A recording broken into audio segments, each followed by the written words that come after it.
Reporting again from the West Coast, I'm Wes Turnbull for RCTV. We're at the new Spectrum Fliers field in Surrey, British Columbia here. It's a 2.4 gigahertz only flying field. They're introducing gas aircraft for the first time today. They've been predominantly electric up to this point. So let's have a look around and see what kind of fun we can get ourselves into.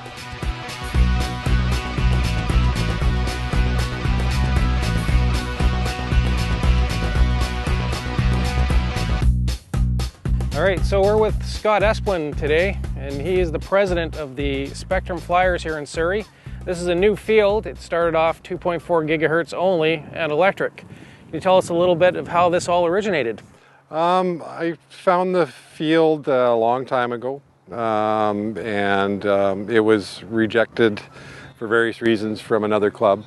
And I came back to it and reconfigured the runway location and what we were going to do with the field via starting electric, and made an offer, and the farmer decided to sign us up as tenants. From what I hear, the property wasn't quite this nice when you guys first acquired it. It was a huge undertaking. I owe a lot of thanks and effort from my club members.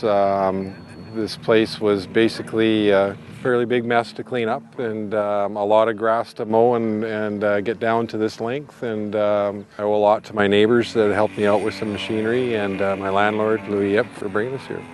I also heard that most of the building materials were actually hidden out here in the grass, including a nice little play area for the kids. Yes, the little play toy there was on the grass when we first came here in January, and I refurbished it a bit. So the event today is basically a grand opening and introduction to the neighbors, because you've been electric to this point, but I noticed we have a few gas aircraft out today. That's right. They've all been invited, and we want to hear if they have any concerns that they want to bring to us about increasing our presence in the neighborhood a little bit more by creating some extra noise by internal combustion.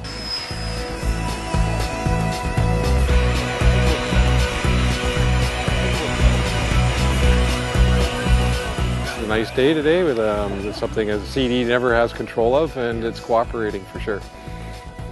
All right, well, thanks very much for talking to us today. Thank you.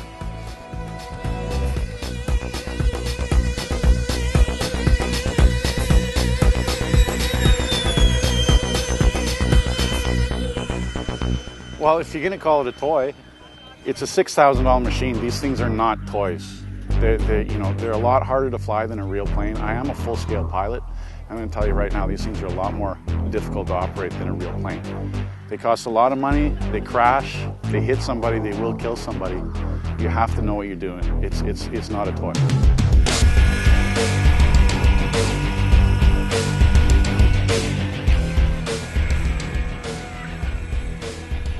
We're here with Larry Martel to talk about his Raptor full fuselaged helicopter. What can you tell us about what you've got here?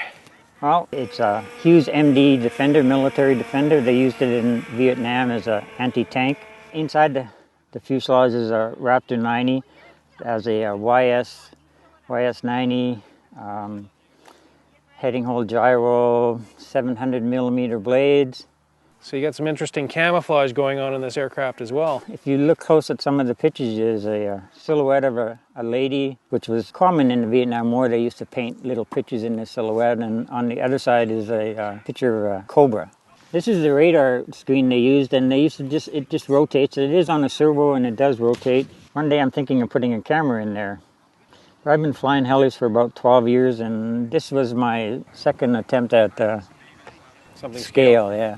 Usually I just fly pod and boom stuff.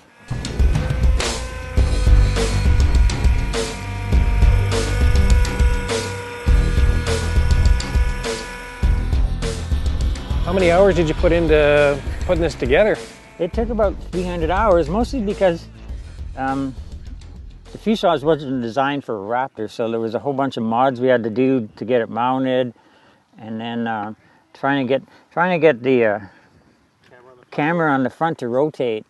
We ended up having to go to a guy in the movies that does robotics, and Me and my buddy, we tried for a couple of days. We couldn't get it to do. Everything we tried kept failing, and then went to the robotic guy, and he did it in 2 minutes, right? It looked easy when he did it. The fuselage is a funky fuselage, yeah.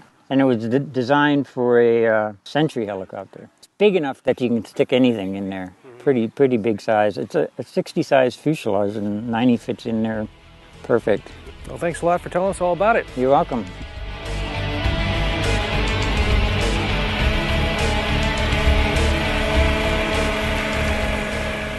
We'd like to thank the Spectrum Flyers, Larry, Jerry, Scott, and Harv for having us out today at this wonderful event. We got some really good footage of some awesome flying and some really cool aircraft. Thanks a lot, and we'll see you later.